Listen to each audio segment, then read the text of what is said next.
Bismillahirrahmanirrahim. Assalamualaikum warahmatullahi wabarakatuh. Alhamdulillahirrabbilalamin. Amma ba'du. Izin perkenalkan diri. Nama saya Rifki Farindra, guru SMP Negeri 35 Bandar Lampung. Mengampu mata pelajaran pendidikan agama Islam selaku peserta PPG Daljab Batch 3 LPTK UIN Raden Intan Lampung. Terima kasih. Selamat menyaksikan. Wassalamualaikum warahmatullahi wabarakatuh. Assalamualaikum. Baik, anak-anak, apa kabar semuanya? Baik. Kelas 7? Alhamdulillah sehat semua ya. Nah, hari ini kita materinya pembelajaran pendidikan agama Islam. Sebelum memulai pembelajaran, mari kita terlebih dahulu berdoa yang akan dipimpin oleh ketua kelasnya. Kepada ketua kelas, mari dipimpin berdoanya. Duduk siap-siap, berdoa mulai. Bismillahirrahmanirrahim. Rabbi sholli sadri wa yassir li amri wa lisani yafqahu qawli rabbi zidni ilma warzuqni fahma amin ya Bisa pada Pak Guru.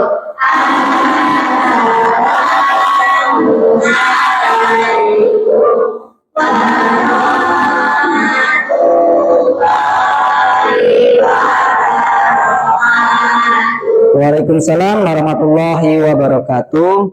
Baik, Bapak absen terlebih dahulu. Anak, siapa yang tidak hadir hari ini? Alhamdulillah hadir semua ya.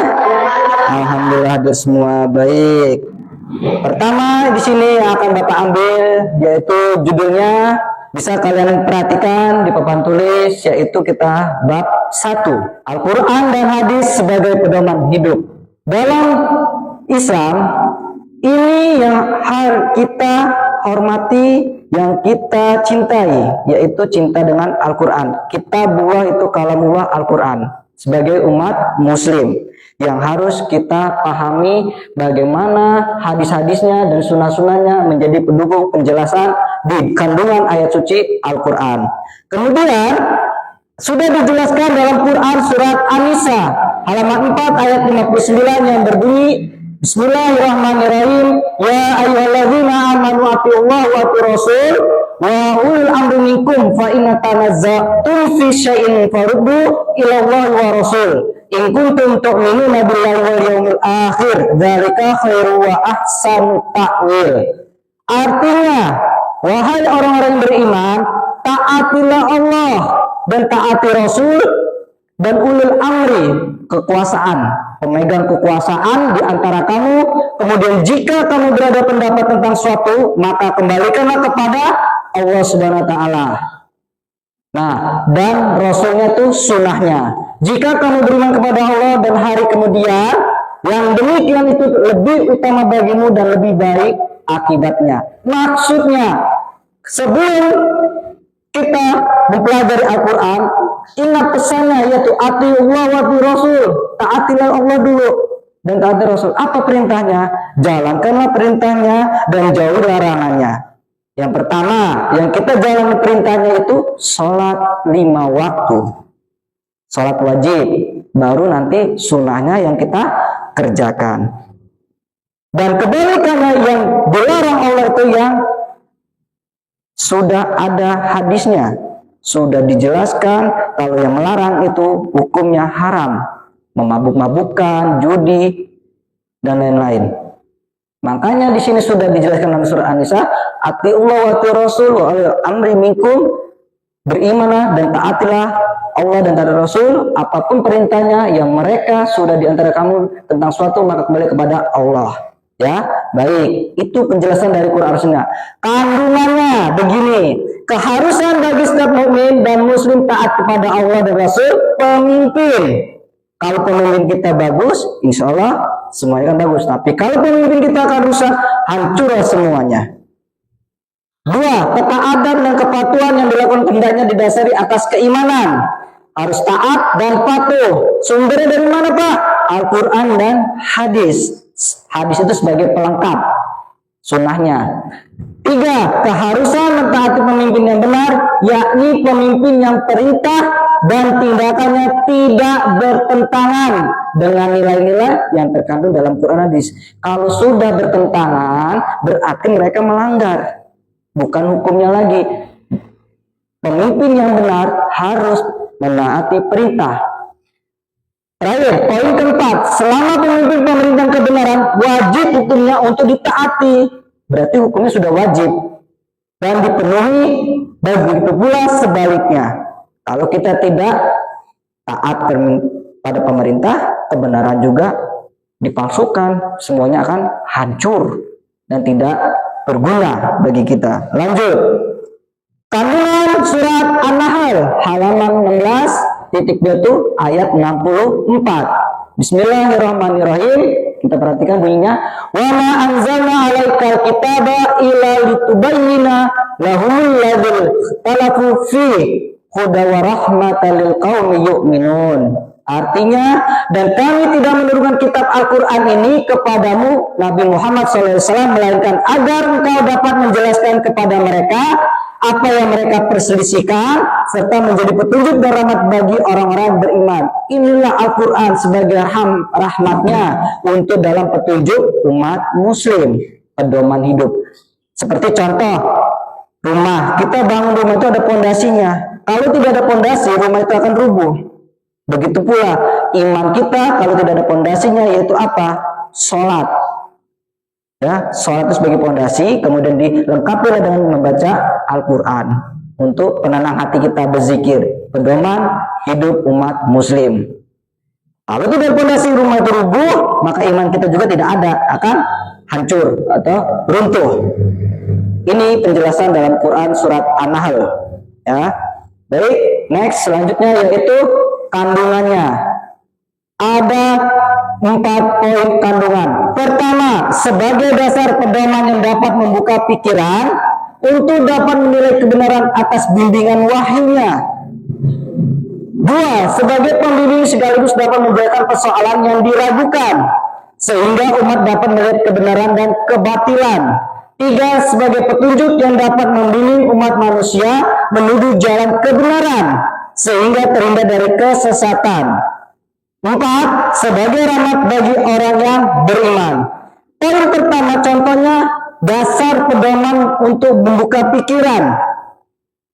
Bagaimana menilai kebenaran itu dengan baik atau buruk? Kalau tidak ada bimbingan, misalkan guru membimbingkan muridnya untuk mengajarkan kebaikan, insya Allah akan baik. Tapi kalau itu sebaliknya mengajarkan buruk, akan hancur. Semuanya buruk juga. Makanya dasar pedoman harus membuka pikiran, nilai kebenaran. 2, poin kedua, contohnya sekali sudah menjelaskan persoalan yang diragukan. Kalau kita ragu, tidak memiliki iman, kepercayaan kita tidak ada, maka tidak ada kebenaran yang kita lihat, kosong, nihil. Dalam kebatilan, yaitu dalam hati kita. Yakin, kun fayakun, ya, yakin. 3, contohnya sebagai petunjuk. Petunjuk yang dapat membimbing umat manusia menuju kebenaran sehingga terhindar dari kesesatan. Nah, itulah ati Allah wa ati Rasul. Makanya Allah itu memerintahkan taati Allah, apa tuh perintahnya? Wahai hambaku, jalan perintahku, baru jauhi laranganku. Jangan kebalikan, larangannya dijalani, perintahnya dijauhi. Nah, itu hampir kebanyakan ya. Namanya kita sebagai umat muslim atau manusia merasa kekurangan. Nah, disinilah kekurangan kita harus kita perbaiki, memiliki iman. Terakhir, contoh sebagai rahmat bagi orang yang beriman. Iman kita kuat, hati kita kuat, bahwa kita bisa menghadapi segala rintangan, apapun ujian kita hadapi dengan ikhlas. meminta kepada Allah. Tapi kalau iman kita tidak kuat, ujian selalu diberi terus, kita ngeluh, maka itu godaannya banyak, tidak akan stabil atau sia-sia. Next, selanjutnya contoh perilaku mencerminkan surat Quran surat An-Nisa dan Quran surat An-Nahl. Satu, poin pertama, setiap umat Islam wajib patuh dan taat kepada Allah dan Rasulnya serta pemimpin selama perintah tidak bertentangan dengan syariat Islam. Tidak bertentangan, di garis bawah tidak bertentangan, ya. Dua, selalu mengembalikan setiap permasalahan kepada Al-Quran dan hadis, karena hadis sebagai pelengkap dan sunnahnya untuk Al-Quran. Tiga, meyakini bahwa Al-Quran dan hadis dapat dijadikan pedoman dalam kehidupan di dunia sebagai umat muslim. Empat, senantiasa memahami isi kandungan dari Al-Quran agar dapat membedakan sesuatu yang benar dan salah. Oh, ini salah ya, berarti tidak kita lakukan. Tapi kalau ini benar perintahnya, ayo nak, kita bangkit, kita bangun apa? Keagamaan, iman dan takwa kita. Pertama, sholat berjamaah. Kedua,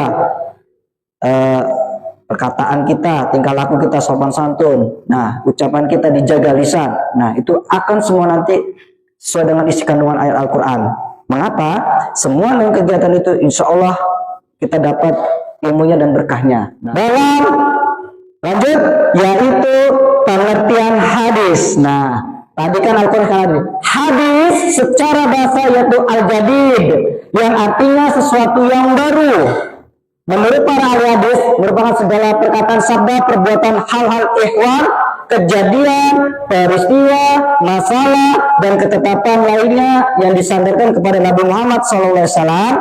Dari definisi tersebut dapat kita tahu bahwa hadis adalah segala perkataan, perbuatan yang mencakup seluruh peristiwa, kejadian dan masalah serta ketetapan lainnya yang disandarkan kepada Nabi Muhammad SAW.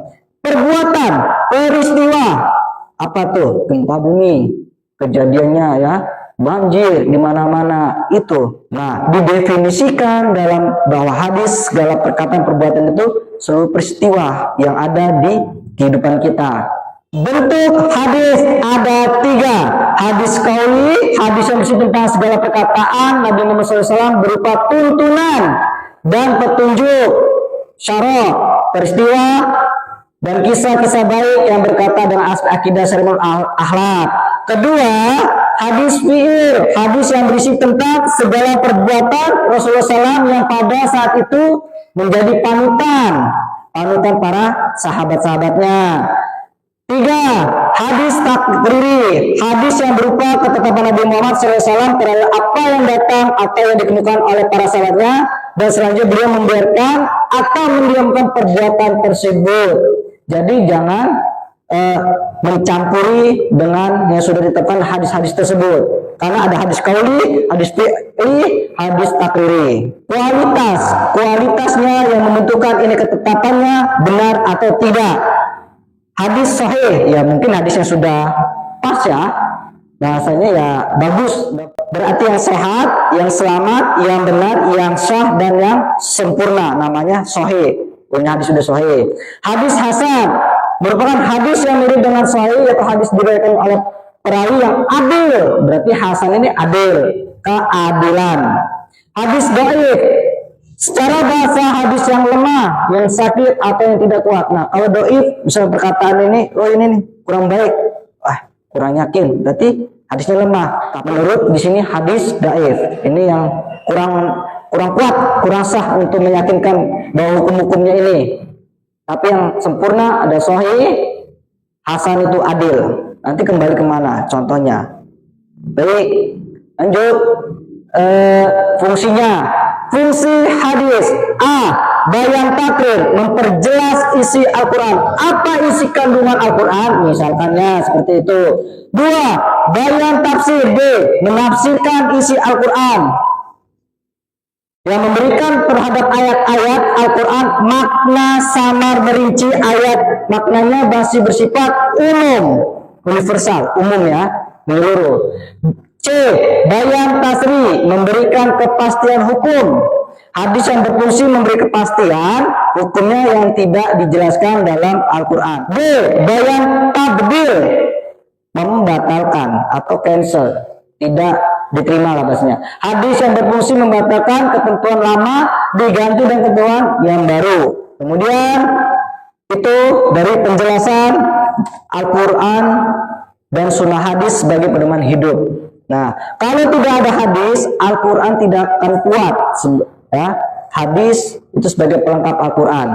Nah, baik, sampai sini ada yang mau bertanya atau gini aja, Bapak akan membagikan kelompok tugas, nanti bisa kalian isi pertanyaan tersebut, tiap kelompok satu orang yang menjawab perwakilan saja. Baik, dari kelompok mana? Iya, kelompok satu, silakan. Beberapa istilah yang berhubungan dengan hadis meliputi syarat, prinsip keriwayahan, definisi atau teks hadis. Mantan dengan teks hadis. Oke, baik, terima kasih kelompok satu. Itulah yang pertanyaan yang kalian buat dan kalian jawab dari fungsi hadis dan Al-Quran. Ada bayarnya tadi ya. Membuat kelompok tugasnya ini melatih kalian ya, supaya kalian masih tahu apa itu fungsi hadis, bentuk hadis, tujuan Al-Quran, pengertian Al-Quran. Baik, masuk pertanyaan terakhir yaitu kita evaluasi. Sekarang mohon fokus dulu kepada anak-anak semuanya. Hasil materi yang sudah Bapak jelaskan di depan tadi, Al-Quran sebagai pedoman umat muslim dan pedoman hidup. Kitab umat muslim yaitu Al-Quran yang diturunkan kepada Nabi Muhammad SAW dalam bentuk hadis. Hadis sebagai penguat atau dikata dalam bahasa hadis itu al-jadid ya. Kalau tidak ada hadis, tidak ada sunnah-sunnahnya, maka itu tidak akan kuat ya. Bahkan dalam Al-Quran banyak peristiwa-peristiwa, kejadian-kejadian yang dijelaskan dalam Al-Quran itu sudah ada semua, supaya kita tahu apa itu isi Al-Quran ya, hukum-hukumnya, cerita peristiwanya, dan masalah tersebut. Kalau tidak ada hadis, tidak akan kuat. Dari bayannya, tafsirnya, tadi ya, sunnah-sunnahnya, itulah untuk pedoman hidup kita. Baik anak-anak, itu yang sudah kalian ketahui dalam bab pertama, Al-Quran dan sunnah sebagai pedoman hidup dalam hadisnya. Supaya nanti kalian bisa mengetahui dan mengingat ulang bab satu ini, biar tidak ada nanti salah paham tentang pengertian tersebut. Oke, cukup sekian, inilah yang Bapak bisa sampaikan. Sebelum Bapak tutup, mari kita tutup acara ini dengan mengucapkan lafal hamdalah. Alhamdulillahirabbil alamin. Bapak akhiri, bila kata ada yang kurang berkenan, ada kata-kata Bapak yang salah, Bapak mohon maaf. Akhiri, wassalamualaikum warahmatullahi wabarakatuh.